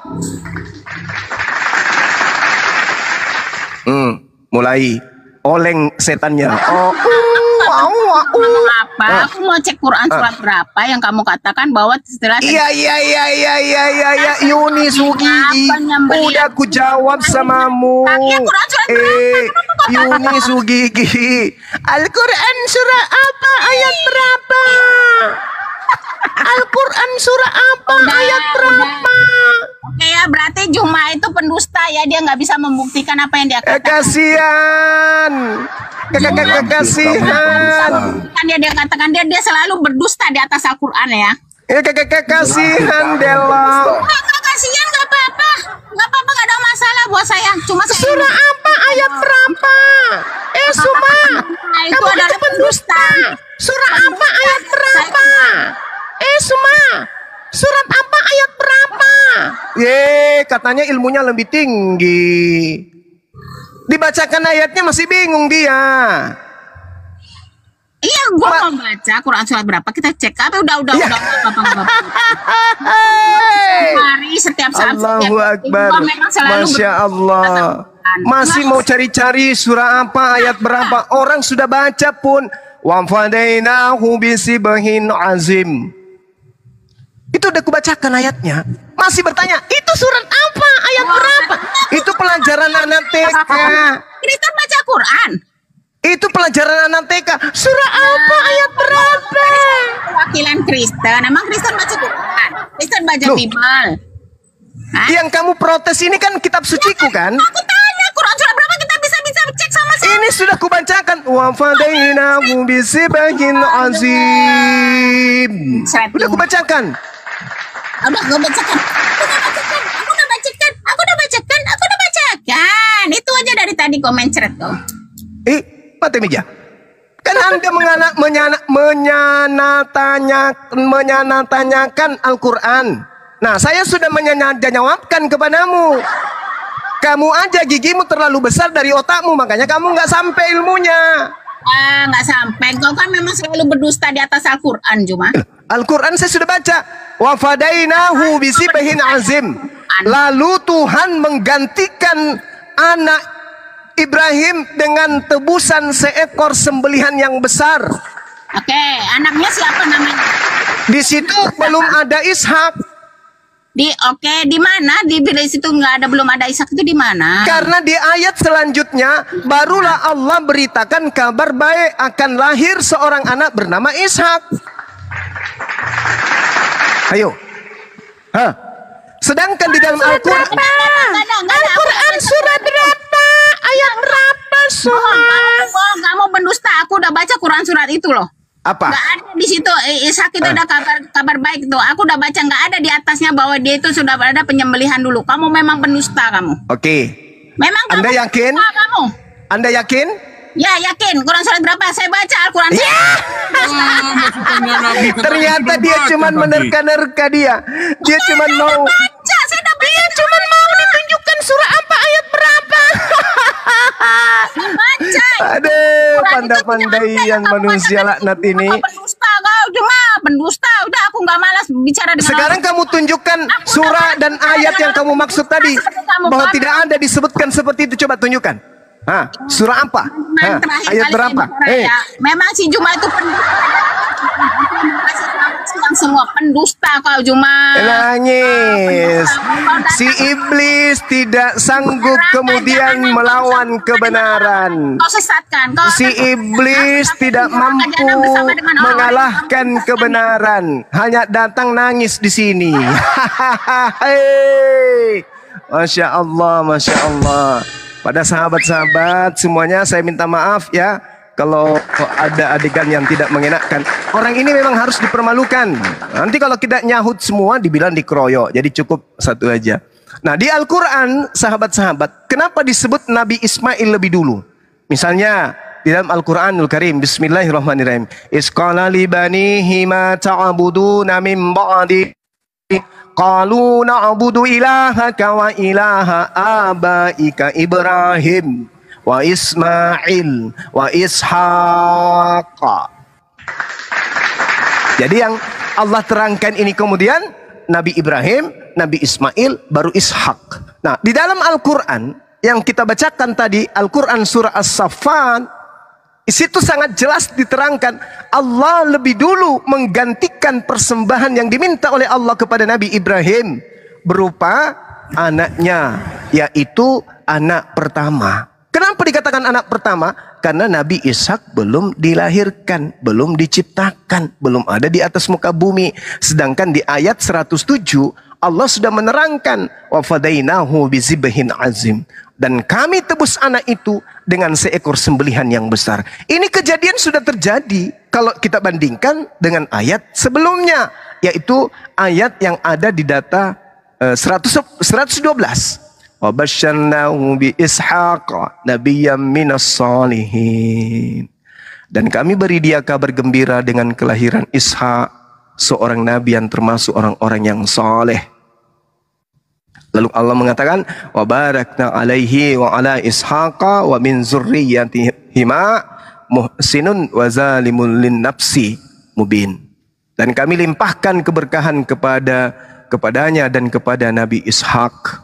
Dan di antara keturunan keduanya ada yang berbuat baik dan ada pula yang terang-terangan berbuat zalim terhadap diri mereka sendiri. Ini Al-Quran yang menjelaskan itu. Jadi final, sebelum Nabi Ishak itu dilahirkan, tragedi penggantian anak dengan menggunakan sembahan besar itu terjadi. Dengan kata lain, meskipun tidak disebutkan nama Nabi Ismail di sana, tapi yang pasti yang ada sebelum Ishak itu adalah Nabi Ismail. Itulah hikmah Al-Quran dijelaskan. Diturunkan secara berangsur, dan itulah nikmat Al-Quran yang diberikan kepada kita, karena Al-Quran mengajarkan kita untuk menggunakan akal. Itu. Sekali lagi, terima kasih atas kesempatan yang diberikan. Mohon maaf ketika ada kata, ada keadaan yang tidak mengenakan. Wabillahi taufik wal hidayah.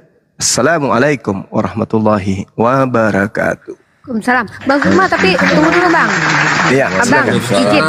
Saya tidak membahas tentang kajian yang disampaikan Bang Zuma. Saya lebih fokus ke menyatakan kepada teman-teman semua kenapa saya dan Bang Zuma keras banget kepada Yuni. Teman-teman benar ya, dia mengatasnamakan dirinya sebagai muslimah. Dia menghalang-halangi kami ketika berkata-kata kepada kaum Kristen menyampaikan Al-Quran. Tadi sudah dibuktikan.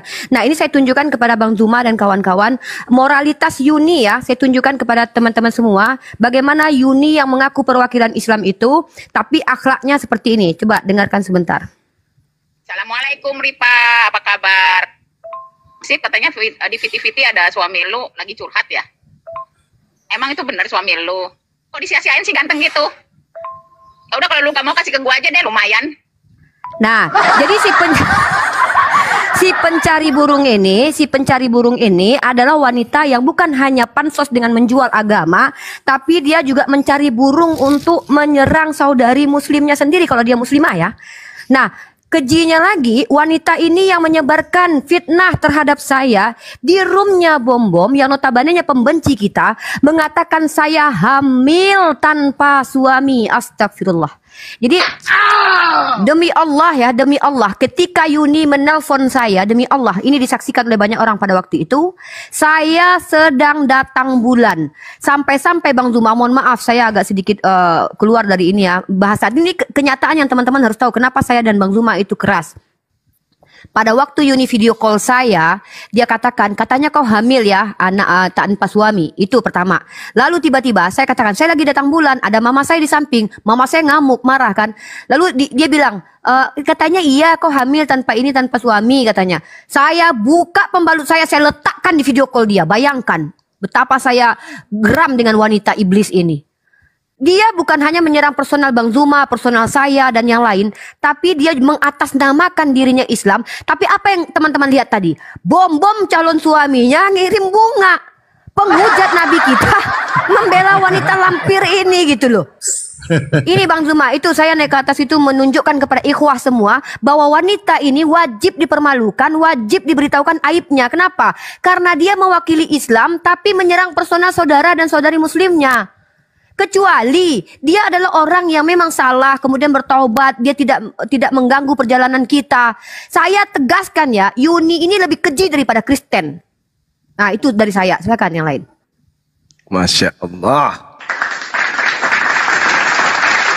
Assalamualaikum warahmatullahi wabarakatuh. Waalaikumsalam warahmatullahi wabarakatuh. Tidak. Iya Ustadz Arif, Ustadz Juma. Alhamdulillah baik, alhamdulillah. Masya Allah dari tadi saya gemeteran ini badan. Ya Allah ketika Islam dihujat sedemikian rupa. Pengen rasanya ya Allah, astagfirullahaladzim. Saya nggak bisa berbuat apa-apa Ustadz Juma. Ketika Islam diperlakukan sedemikian rupa, ya Allah.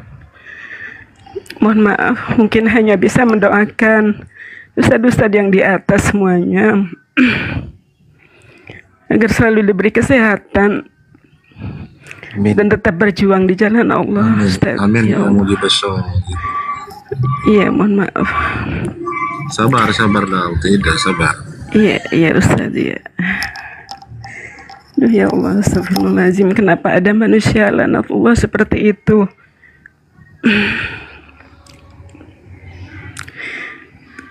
Sebenarnya tujuan utamanya itu apa gitu? Kenapa dia mengaku Islam? Kenapa dia mengaku muslimah? Kalau perbuatannya seperti itu, begitu. Kenapa tidak terus terang saja bahwa dia bukan agama Islam? Karena Islam tidak seperti itu. Allahumma astagfirullahaladzim. Mohon maaf. Ya Allah, astagfirullahaladzim. Iya. Uni, apa kabarnya Uni? Alhamdulillah Bu Ida. Iya, lama ya udah nggak pesen rendang ini. Insya Allah. Ya Allah, Masya Allah. Ya Ibu Ida, mungkin dari saya, mungkin kami terlihat keras Bu Ida. Saya Bang Zuma, Kores dan iya, nggak apa-apa, memang harus seperti keras. itu Uni, memang harus seperti itu memang. Kami keras kepada orang yang berhak dikerasi. Kenapa? Betul. Karena mereka bicara di publik, maka harus dibuka mereka itu di hadapan publik. Bukan berarti Bunda, setiap kami ini adalah orang yang tidak berdosa. Tapi ketika dia menyebarkan sesuatu yang tidak benar di hadapan publik, fitnah itu lebih kejam daripada pembunuhan. Jadi kami keras, Bang Zuma keras. Saya keras kepada Yuni. Dulu saya tidak mau menanggapi wanita iblis ini. Tapi semakin lama saya lihat wanita ini semakin jadi. Bahkan dia bersekongkol dengan Kristen, duduk di komal Kristen. Dia tertawa kegirangan bersama para pemakan babi yang menghina Nabi kita. Iya, sering kami. Saya saksikan itu, betina itu. Makanya saya keras. Kenapa? Selagi wanita ini masih berbicara tentang agama di hadapan publik, bersekongkol dengan Kristen, saya akan tetap memerangi argumentasinya. Betul, itu saya. betul ini harus, itu harus, Masya Allah. Karena memang dibutuhkan orang-orang yang berani dan apa ya, karena menghadapi, kata Ustaz Juma tadi, menghadapi iblis seperti itu ya memang harus keras begitu kan. Ya Allah, astagfirullahaladzim. Sudah dari lama kan itu ini ya, menghujat Islam itu seperti itu gitu. Ya Allah, astagfirullahaladzim. Iya, ya mudah-mudahan diberi kesehatan, kekuatan, kesabaran terutama, dan tidak terpancing untuk ikut apa namanya, seperti Ibu Yuni, cara menyampaikan apa namanya, kata yang mengaku agama Islam seperti itu nih. Ya, Bang Zuma itu orang paling lembut Bang, saya kenal saya, tapi beliau keras. Kenapa? Karena keras dengan wanita iblis seperti itu memang hal yang biasa.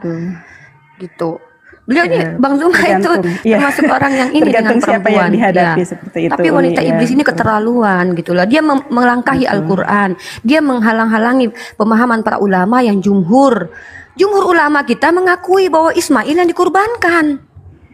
Siapa ini betina gitu loh. Iya betul. Apalagi sampai menghinakan Ustaz Juma seperti itu kan rasanya Allahu Akbar. Insya Allah, mohon maaf saya agak mohon maaf. Assalamualaikum warahmatullahi wabarakatuh. Salam santun semuanya. Bang Juma minta izin, saya pakai sebutan YouTube Bang Juma. Salam satu Tuhan. Saya dari Jakarta Bang Juma. Terima kasih Bang Hos sudah mau dinaikkan. Waalaikumsalam. Terima kasih Bang Juma. Iya Bang, silakan Bang, silakan. Mohon maaf ya Bang Juma, saya pakai nama SST. Salam satu Tuhan. Saya punya APK di Bigo Live Streaming. Saya pakai, mohon maaf. Tadi ya, kepikir ini Bang, STT tadi saya pikir SST itu sarjana suka tipu. Oh enggak Bang, saya ngagumin Bang Juma, ngepen aja, ngepen. Saya baru di TikTok, saya lama di APK Bigo Live Streaming Bang. Saya pakai, saya ambil foto ini, saya desain dari VT-nya YouTube-nya Bang Juma. Mohon maaf, 1000 maaf, saya dari Jakarta Bang Juma, dari Tanjung Priuk. Masya Allah, iya Bang, iya Bang. Salam tadi kenal ya Bang Juma. Benar tadi, kupikir kan, ikonnya tebal, harusnya kan STT kan. Ini kok SST ya, sarjana tipu-tipu apa ini? Salam satu Tuhan. Saya ingat STT apa Bang? Kalau STT apa? STT apa? Salam satu Tuhan. Salam satu Tuhan Bang. Iya, Masya Allah. Karena itu ucapan Bang Juma begitu di videonya. Salam satu Tuhan. Iya. Saya screenshot, saya bikin. Jadi saya insya Allah mau buat manajemen dan family di Bigo Live Streaming dengan nama STT, Salam Satu Tuhan. Masya Allah. Siap bang. Saya di Bigo live streaming bang. Iya iya iya. Izin ya bang ya, saya bukan Ya, silakan. kurang ajar atau apa. Mungkin nanti saya di Bigo akan seperti itu bang. Di Bigo live Iya, streaming akan silakan. seperti itu. Nggak apa-apa.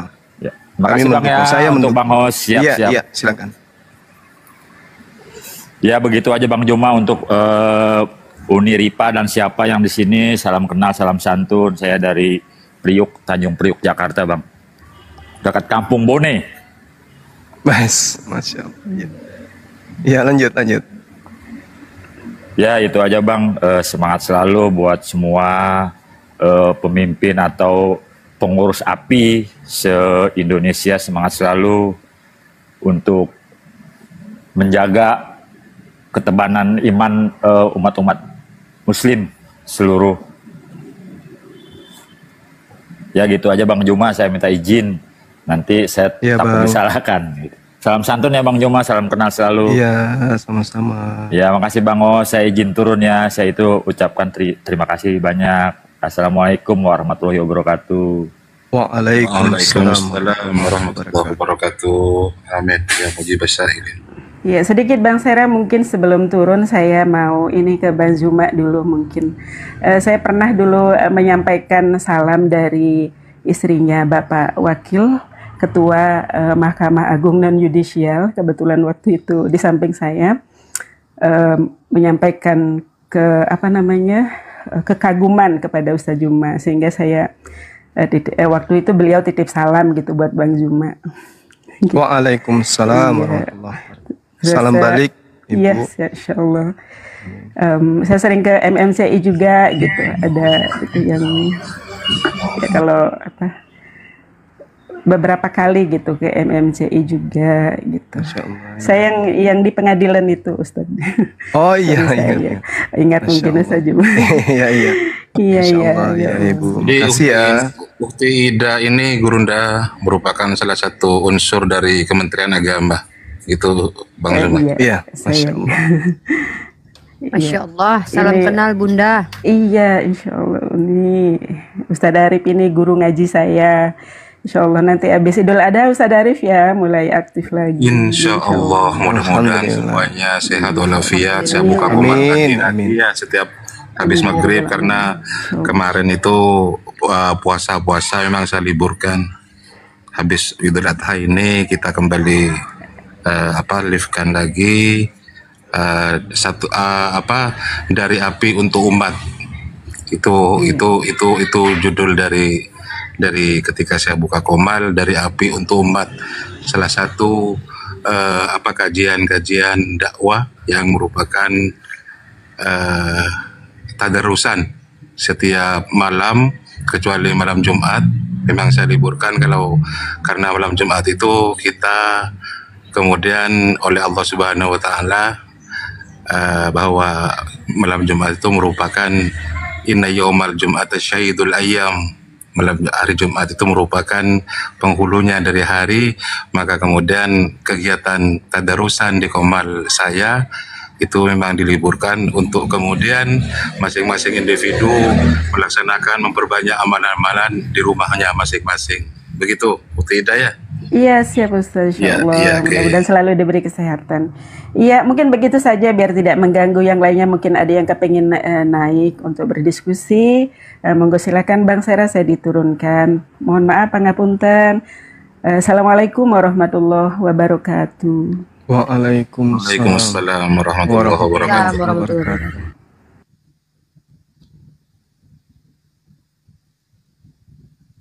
Silakan Bang Mutu, ada tamu di bawah Bang Mutu.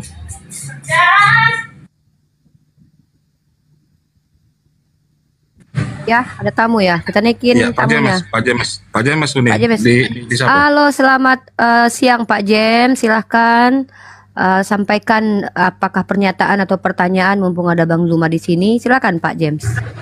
Muslim atau non Muslim dulu Pak James? Alhamdulillah saya Muslim.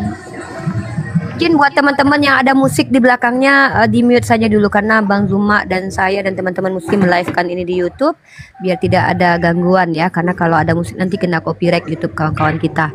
Yang ada musik di mute dulu aja. Di mana ini ada musik? Zuma. Abang malah. Saya ya.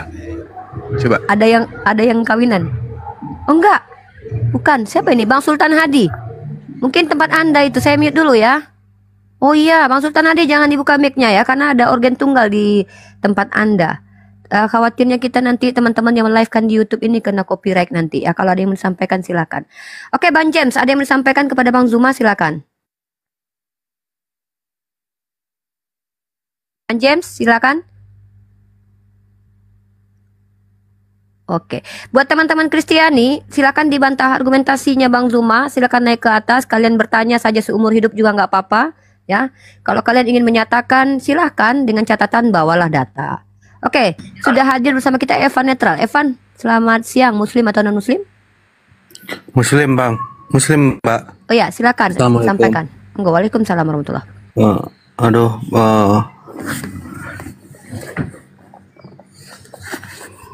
Assalamualaikum Bang Juma, izin mau tanya. Waalaikumsalam warahmatullahi wabarakatuh.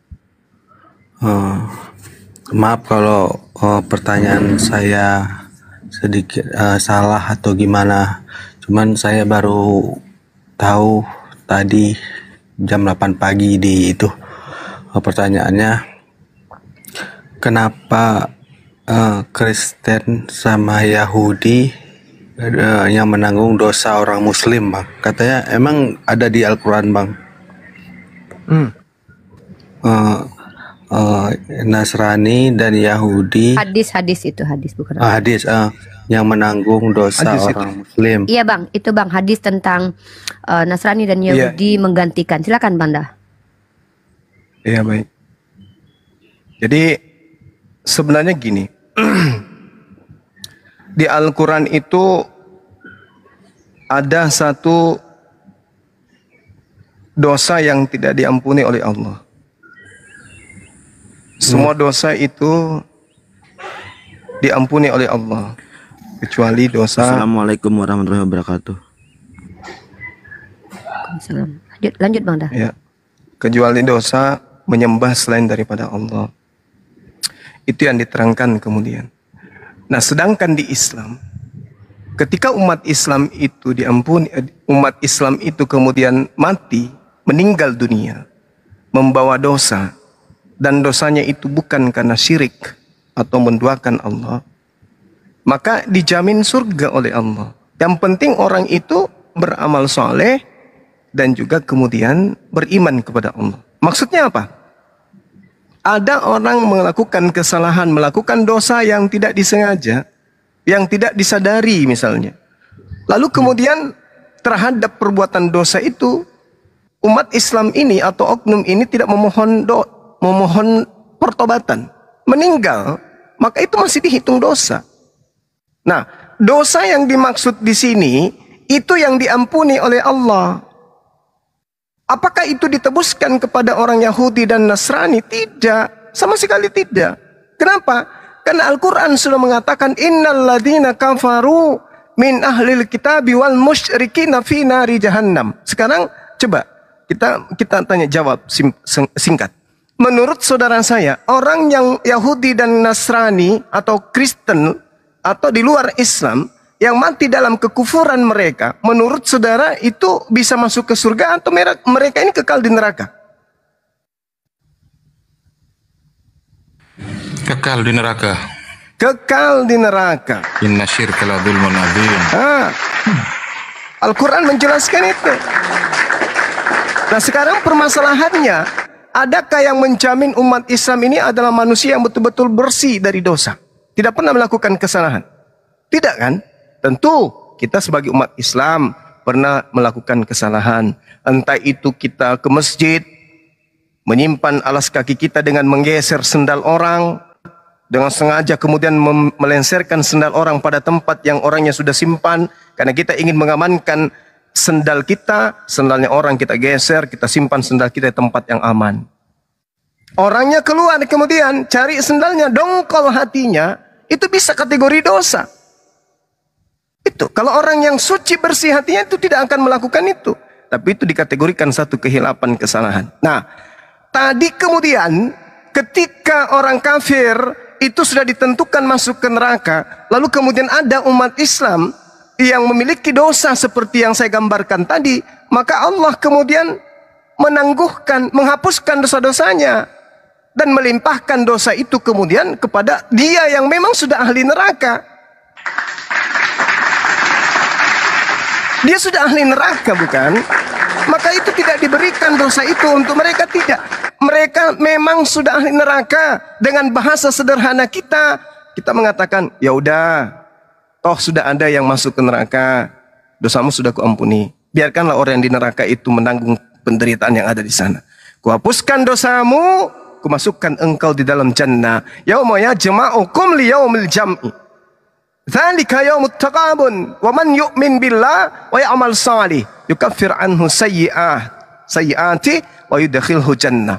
Jadi orang-orang yang memohon ampun, orang-orang yang kemudian percaya kepada Allah, orang-orang yang beriman kepada Allah, melakukan amalan saleh, lalu kemudian mereka meninggal dunia, maka kalau dia masih membawa dosa, maka dosa itu dihapuskan oleh Allah. Jadi bukan ditebus. Tidak, orang kafir ini memang satu paket dengan neraka. Maksudnya, ya sudah aku hapuskan dosa-dosamu. Biarkanlah orang kafir, orang Yahudi yang menanggung neraka itu. Siapa bilang orang Yahudi yang sudah ditentukan masuk neraka, kemudian diberikan dosa itu kepada mereka? Artinya yang disebut tebusan adalah ketika orang Yahudi atau orang Kristen yang tadinya harusnya masuk ke surga, tapi karena ada dosa kita, dia nanggung dosa kita, akhirnya yang tadinya ke surga lari ke neraka. Itu baru ditanggung atau ditebus dengan menggunakan orang Yahudi atau Kristen. Tapi mereka ini memang penghuni neraka. Sehingga Allah mengatakan, barang siapa yang beriman kepadaku, mengamalkan amalan soleh, dosa-dosanya kuhapuskan. Dosa kita yang sudah dihapuskan oleh Allah ini, ya suka-suka Allah. Dia mau hapuskan dengan metode apa, terserah Allah. Apakah Allah ingin melimpahkan semua itu kepada orang-orang penghuni neraka? Ya silakan aja. Toh mereka di neraka kekal. Itulah keistimewaan kita sebagai umat baginda Rasulullah Muhammad sallallahu alaihi wasallam. Sampai di sini kira-kira saudara paham tidak? Paham Bang, paham. Alhamdulillah Ya. Bang, kita sebagai agama Islam Bang, syukur alhamdulillah. Ya gitu. Jadi mereka ini memang sudah paketnya neraka. Allah seakan-akan mengatakan, ya sudah, dosamu yang kecil itu kuhapuskan karena kamu sudah beriman kepadaku dan kamu sudah mengamalkan amalan soleh. Tapi ini ada dosamu sedikit. Kamu pernah menyakiti hati saudaramu. Kamu pernah membuat orang itu tersinggung. Tapi keapalah? Toh sudah ada penghuni neraka yang ada di dalam. Alhamdulillah. Silakan kamu masuk ke surga. Itu maksudnya. Iya Bang. Jadi siksaannya itu dilipat gandakan kepada orang kafir. Betul sekali. Masya Allah. Masya Allah. Masya Allah. Ya, itu Evan ada lagi pertanyaan ke Bang Zuma terkait tentang Saya mau sholat zuhur, Dek. Iya. Siap Bang Dah. Bang Zuma mau sholat zuhur. Teman-teman masih ada Ustadz Arif dan Bang Moto ya yang ingin bertanya seputar Islam. Masih ada Bang Mu'alaf Musa, masih ada Bang Kuryos Moto, masih ada Ustadz Arif. Bang Zuma silakan mau sampaikan dulu sebelum sholat. Iya, baik. Jadi ini juga pelajaran bagi saya ya, juga teman-teman yang masih belum melakukan pendalaman materi terkait pertanyaan yang tadi. Jadi Allah Subhanahu wa taala dalam Al-Qur'an menjelaskan begini. Tolong dicatat Al-Qur'an surah Ar-Rahman ayat 46. Waliman khafa maqama rabbih jannatan. Dan bagi siapa yang takut akan Allah, akan saat bertemu dengan Allah, padanya ada 2 surga. Jadi orang-orang yang takut kepada Allah, Allah berikan kepada mereka itu 2 surga. Itu pertama. Kemudian orang-orang yang tidak takut kepada Allah, Allah mengatakan begini. Bismillahirrahmanirrahim. Qalat ukhrahum liulahum rabbana haula'i adalluna fa'atihim azaban di'fan minan nar. Ya, ayatnya setidaknya begitu. Artinya Allah mengatakan begini, datangkanlah ya, ketika kemudian mereka minta untuk dikeluarkan, lalu Allah mengatakan apa?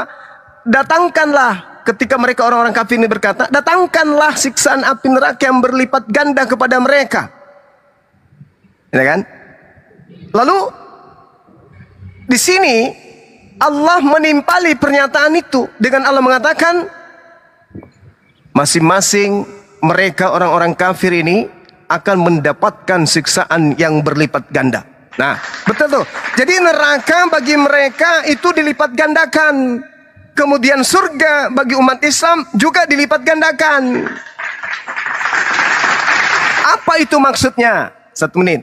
Maksudnya adalah masing-masing kita itu, kalau kita tafsirkan secara global umum, masing-masing kita itu memiliki 2 kesempatan. Kesempatan neraka ada, kesempatan ke surga juga ada. Maka kapling-kapling neraka untuk kita itu ada, kapling-kapling kita untuk surga itu ada. Begitu juga orang kafir. Mereka punya kapling di surga ada, mereka juga punya kapling di neraka ada. Berarti masing-masing kita memiliki 2 kapling, kesempatan kembali ke neraka dan kesempatan kembali ke surga. Allah sudah menyiapkan itu. Ketika kemudian kita tidak ke neraka, berarti ada bagian dari kita itu kosong, tidak memiliki tuan. Maka jatah neraka kita diberikan kepada orang kafir, sehingga Allah mengatakan bahwasanya azaban bi'fan minan nar, mereka mendapatkan siksaan yang berlipat ganda. Kenapa? Karena kapling neraka yang sejatinya diisi oleh orang-orang yang lalai dalam Islam ternyata tidak berisi. Maka kemudian neraka itu diberikan kepada mereka yang sudah ada di neraka. Itu satu. Sejatinya mereka kemudian yang mati dalam kekafiran itu punya kapling surga, tapi karena mereka kemudian ini tidak mengisi kapling itu, maka kaplingan surga ini diberikan kepada kita umat Islam. Makanya dikatakan bahwasanya waliman khafa maqama rabbih jannatani, dan bagi siapa yang takut saat akan berhadapan dengan Allah, baginya ada 2 surga. Surga dari mana lagi yang satu ini?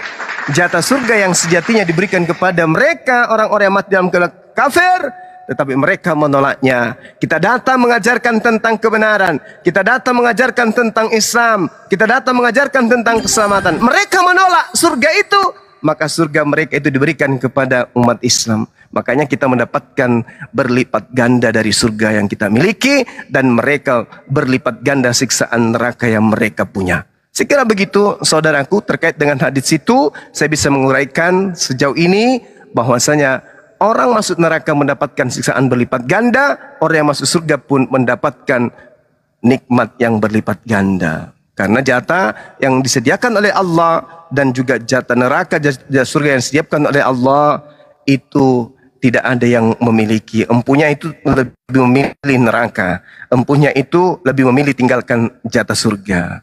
Itulah bukti bahwa Allah itu adil. Jatah setiap anak keturunan Adam sudah disiapkan di surga, dan jatahnya juga sudah disiapkan di neraka. Wa qulil haqqu mir rabbikum, kebenaran sudah saya torehkan kata Allah. Barang siapa yang ingin mengisi jatahnya di neraka silakan, barang siapa ingin mengisi jatahnya di surga silakan. Berarti jatah-jatah yang untuk surga ini sudah tidak ada yang empunya, itu diberikan kepada umat Islam. Jatah-jatah neraka yang tidak diisi oleh orang Islam, itu diberikan kepada orang kafir. Demikian, saya kira demikian sahabat sekalian. Subhanakallahumma bihamdi, asyhadu an la ilaha illa anta, astaghfiruka wa atubu ilaik. Salam tauhid, salam satu Tuhan. Jayalah Islamku, jayalah Indonesiaku. Assalamualaikum warahmatullahi wabarakatuh. Waalaikumsalam. Insya Allah. Luar biasa. Very